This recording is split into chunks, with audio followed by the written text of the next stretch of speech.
Hi, everybody. Thanks for joining today. I'm Tony Ann Loftus, known as the Downtown Speech Mom and on Instagram, and I'm the owner of Seaport Speech and Feeding, which is a private practice located in Manhattan. And today we have two very special guests. I'll let you guys introduce yourselves. And we're going to be talking about funding for private services. We're going to be talking about education and what that looks like. So, Vickie or Amanda, do you guys want to introduce yourselves? Yeah, I'm Vickie Brett. I'm a special education attorney in Southern California, and Amanda is my business partner, also an attorney in special education. Amanda, I'll let you talk about our firm or our nonprofit. Yeah, so we have a nonprofit law firm, the Inclusive Education Project, focusing on providing legal services for mostly low-income families in California. We also provide a lot of education about parents' rights, disability rights, all of that by our podcasts and our social media. We just try to provide as much support as we can for these families because a family should not have to get an attorney to ensure their child has appropriate education, but unfortunately our jobs exist because that is the reality we are living in. Totally. And we are in New York, but some things are the same, but based on national laws, and some things are different based on state laws. And so a lot of these things will apply to our families. Some of them might be slightly different. But today I want to talk a little bit about, we have a private practice and what kind of funding looks like, what kinds of things are available for parents who want to seek services privately, but aren't sure about what that funding might look like or how to use insurance or how to navigate the system. What are the kind of things that you tell them to do? Yeah, definitely will apply to listeners, whether they're in New York or all across the country, because most of the laws that we deal in are federal laws. They apply across the country in all 50 states. The way that things are implemented may differ a little bit from state to state, but it's not significant differences for the most part. Like in California, we have very specific timelines for when things need to happen versus other states, it's more like reasonableness versus 15 days. But the general principles of an entitlement to a free and appropriate public education, or what we call a FAPE, it applies across the board, no matter what state you're in. And it's so important for us to really make that distinction between federal and state, as right now we're dealing with a lot of misinformation about what the federal Department of Education does versus what states do, what their obligations are. I have to say, even I've been in the field for a long time, and I don't even actually know what is federal and what is state law. And I'm reading a lot more into it because as I see the DOE sort of changing nationally, what does that mean for my community and my state versus what does that mean for kids nationally? Should I be worried? And you'll probably see that a lot of being in New York, and then obviously us in California, a lot of what the Individuals with Disability in Education Act, that's the federal law, the IDEA. We love acronyms in special education, and that's the one IDEA, right?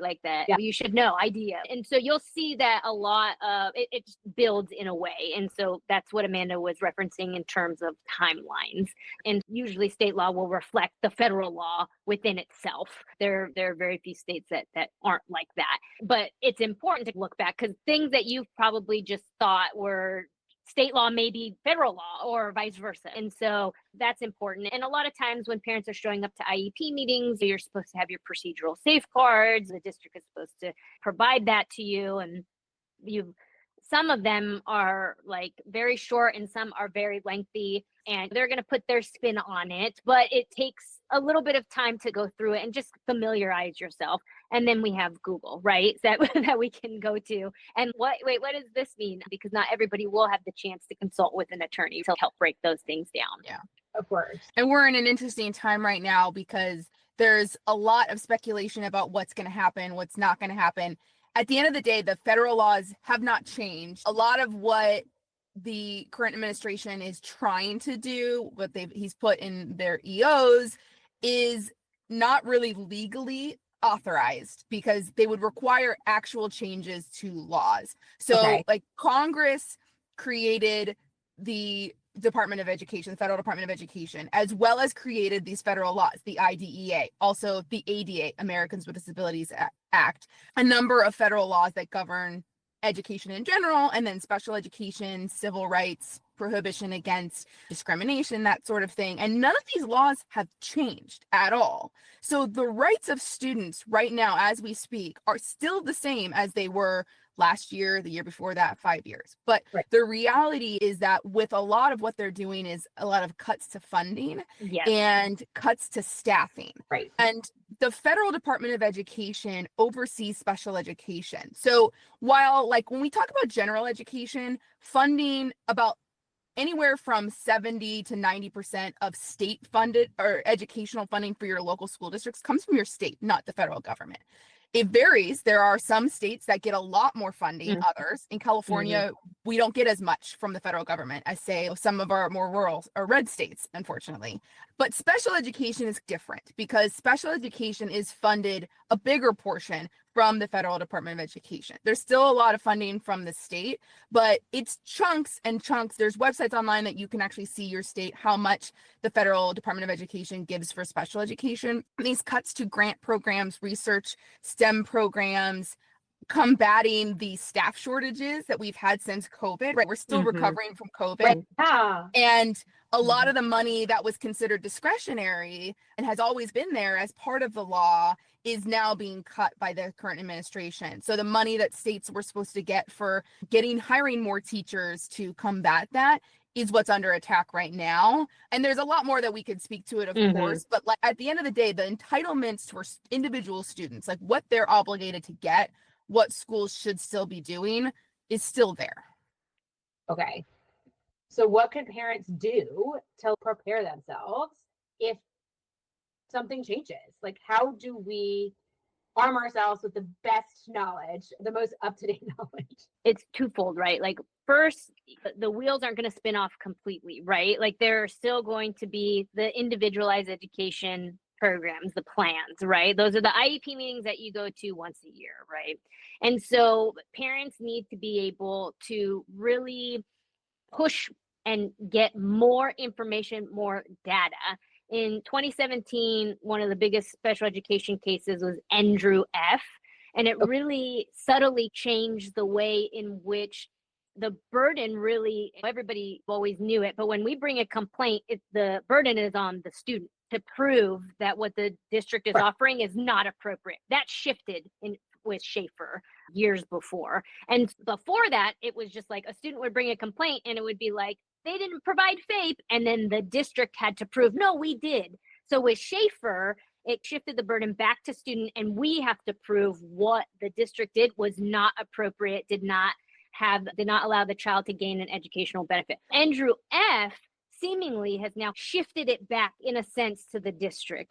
You should be going to IEP meetings and you should be saying, okay, are these ambitious and challenging? And I say it with air quotes because it's like the actual terminology the Supreme Court used.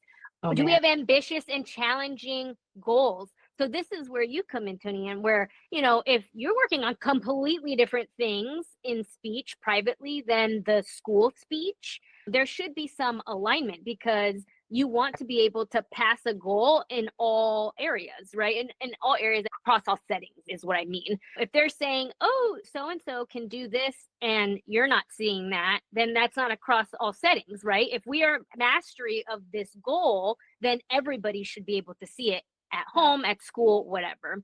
And so really that's where like parents can start. And then secondly, just trying to push of what the IEP and like that document says. And secondly, like really just each and every single time asking for explanations as to why what you are providing district is actually going to make a difference. And it's all about the data. And I know that seems a lot of times parents get so overwhelmed. There's so many people, if you're on a Zoom or in person, like across from you, but that's where private entities like yourself are super helpful in giving your expertise of this goal is not appropriate. This child's already done this, or because then you can prove this isn't challenging. This is ambitious.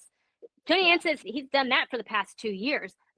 Do better, right? Yeah. Or even just looking at the whole child, not just one individual thing, which we see a lot of times kiddos that are very young. So this birth to 3 will be referred from their pediatrician maybe to get speech therapy because maybe they're a little delayed. That is often either that or ABA because they have an initial diagnosis of autism, let's just say. So they get that initial therapy that they're getting through their insurance or they're paying privately. And they may or may not know that at that time, that when the child turns about 2.5-ish is a good time to go to your school district if you're getting any kind of therapy outside of school, because the school district federally across the board is obligated to serve students 3 to 22. If there is any suspicion of a disability upon their 3rd birthday, the school district can offer an IEP as early as 3. But assessments can be done earlier than that. So like we tell families, you get that diagnosis, you get a referral for speech, you should also be going to your local school district. If your child's like 2.5-ish, ask for that assessment. But where we see things go wrong is, let's say the child is only getting speech. They go to the school district and they say, hey, my child's getting speech. The family doesn't know that there's other things going on maybe, or maybe they do, but they're not sure it's educationally related because they're not in a public school. So the school district says, okay, we'll do an assessment. And they only do speech. They only look at speech. They only look at articulation. They only look at just very minor speech issues, right? They're not looking totally. They don't look at cognitive abilities or pre-academic skills, vocational skills, independent skills. And so the child will get an IEP, maybe, just based on speech. And I've seen it, and sometimes that it's only articulation. That's the only like goals they have. But then a year later, they're working on goals. And because the family's paying for private therapy outside of school, the child's making great progress in articulation because they've had double therapy. Right. Right. Then the IEP team comes back and says, good job, guys. We've met our goals. We can exit the child from special education. And what went wrong there is that we didn't do a full comprehensive assessment from the get-go. So we try to empower parents to not be afraid to ask questions and push back if you feel like there's more. There's more that I think that my child needs supported. The very basic bottom of the line obligation of the school district is to assess in all areas of suspected disability, not just the parent says, I'm getting speech therapy, so I'm only going to look at that. There should be a longer process of figuring out what are we assessing. And we should be looking at that each and every year. It shouldn't just be. And so that's where sometimes families are just, I'm not sure what they should be doing. And then they go and continue to pay for things outside that maybe should be handled by the IEP. And when we have therapy that's happening very different, whether you have therapy both in school and privately, and they're working on different goals, you only have private and not school, you're never going to get to the generalization of skill because the kids at school, 90% of their week, of their day. So we need to be working in schools too. 1,000%. And I also feel like a lot of times parents are like, oh, what do I even ask for? Like what my kid has. And I was like, you know what? It's always better to say more. If you can say your kid's excelling in OT, your kid doesn't need totally. But like a lot of parents, and I always say this all the time, I gave birth twice in Manhattan, and they were like, and here you go. Good luck. You have to teach a baby to eat, you have to teach a baby to sleep, all the things. And it was really hard. And I studied development. It was still really hard. So like when I don't know, I have a network, thank God, of OTs, PTs, PTs that I've worked with. And I'm like, what do you think about this? But I always tell parents, like, ask for the most. Worst they can say is no. It's not a big enough deficit. And that's another thing that we see a lot, where families will come back to me and say, hey, I had this report done and there wasn't enough deficit. But before the therapist left, they said, wink, nod, nod, you should look privately. Okay. And a lot of our people then come to us with this like IEP, and I'll read the goals. And a lot of kids in New York aren't being picked up for articulation because there's so many bigger cases and there's just enough people. And so that's very disheartening for a family to say, it didn't qualify enough. Now I'm at a crossroads. Do I believe this document that says there's not enough? Or do I go seek a private therapist and really, do I go through this evaluation again? A lot of times we try to what that is and create new goals, because that's so on a parent. Yeah, of course. Of course. And I think something districts try to fall back on is, oh, that's medically based. That's like a medical based articulation. That's not for school. And so one of the things that school districts rely heavily on when they're trying to evaluate for special education is, how is it impacting the child's educational performance or access? And IEPs really are for academic, but for functional advancement as well, which can include vocational, social, emotional. And like Amanda was saying, if you just start at the very beginning with a very limited scope of just looking at this area of speech and nothing else, how do they know whether or not? So that deficit that they're saying is too small, is the articulation isn't impacting their education in any way that we could see from this one evaluation that we did. So you need to have an isolated, isolated. So you want to be able, because maybe it does, maybe it impacts the way that they're actually socially, emotionally relating to their peers. Maybe it's impacting, or it will. Exactly. It will. Exactly. You know what I mean? It's fine at 3. Kids don't know. But once they're 7 or 8, they're starting to be corrected, and they're starting to be like, I don't understand you. And so like, can we avoid that? Can we avoid life's hard enough? Right. I know. And it's hard because sometimes they don't have a plethora of resources like you do in terms of having that OT friend or something. And if you and your gut don't feel that this is appropriate, then you say, you know what, I actually don't agree with this. I don't agree with your assessment. And one of the things that we can do under the federal law is we can ask for independent educational evaluations. And so that is the chance for the parent to disagree and to get the school to fund a private evaluator like yourself to do their own evaluation of the child, right? It still may be in this limited scope, but then at least you're giving more information. And there's one of two ways. They can either say, yes, okay, fine, we're going to do it. Or the district is going to sue you to say in front of a judge, hey, we did everything right. We don't have to do the IEE. And that we just say that because those are the two ways in which it can go out. And depending on the state, there's different how quickly they need to respond to your requests and things like that, different state to state, but the overall kind of right of the parent to say you definitely want to document, I don't agree with this, especially if they're trying to get you to sign the IEP. Now there's consent states and non-consent states, and I won't get too much into it, but you always want to make your disagreement known. Putting everything in writing is so important. And that's where a lot of times families will ask for a comprehensive evaluation, or they'll just ask for an evaluation and they're getting of the school team saying, no, especially our elementary school kids, right? Where the teachers, I don't think they're doing okay in comparison to their peers, they're doing okay. Or the principal says, I'll have to look into it. But if you put it in writing and you send it to both the school and the school district, you don't have to. The school has an obligation to still respond, even if it's verbal, help put it in writing. But we just find that the more you can put in writing, the more pushback. And it's just really important to just stand by your guns. If you and your gut feel like there's something going on, your child needs support. If they tell you, we don't think the classic example we get is, we don't think that your child's going to qualify. There's no way to know before they even do it. Before they even do it, that they don't qualify. And that's why we get a lot of calls. Yep. You do an assessment. And so what does that mean for parents out of pocket? So for us, we are private services. That's what we have to do to be able to run our business and pay our therapists. And so are there resources out there for families that need services but might not be able to afford them or are worried about affording them?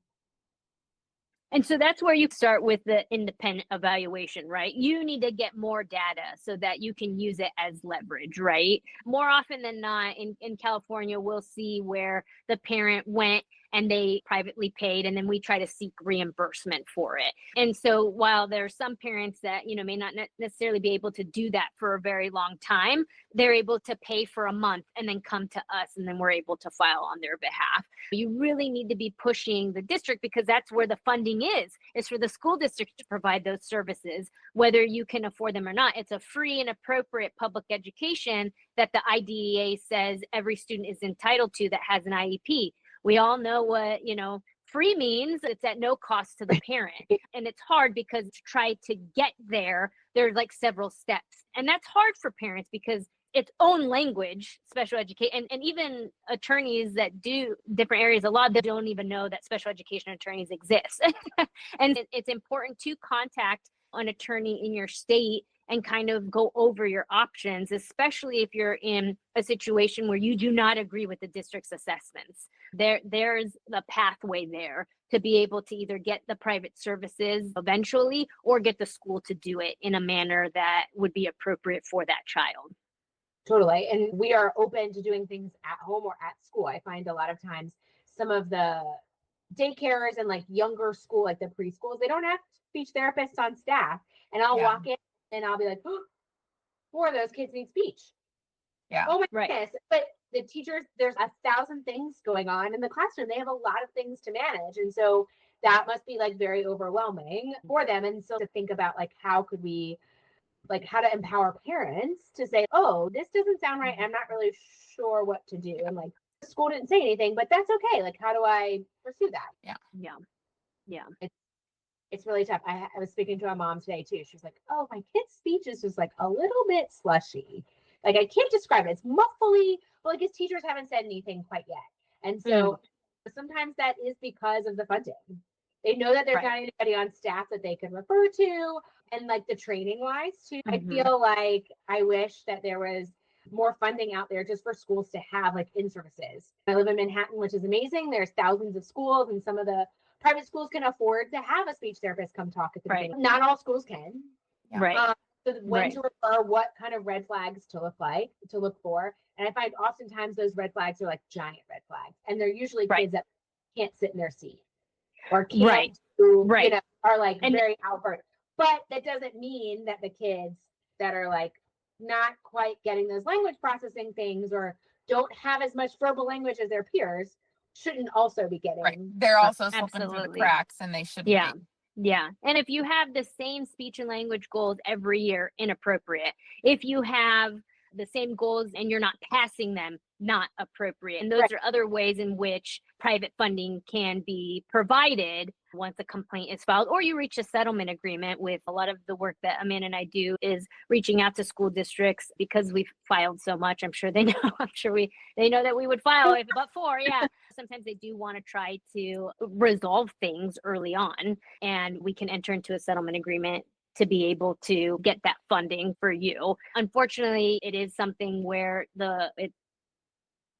some damage has to be done to prove that. And some parents are just not willing to do that, which rightly, if you could afford it, then do it, and then seek counsel to see if you can get it reimbursed. But in that situation where you're just like, I have the same goals each and every year, like why? And that's not appropriate. That's the school violating the law for sure.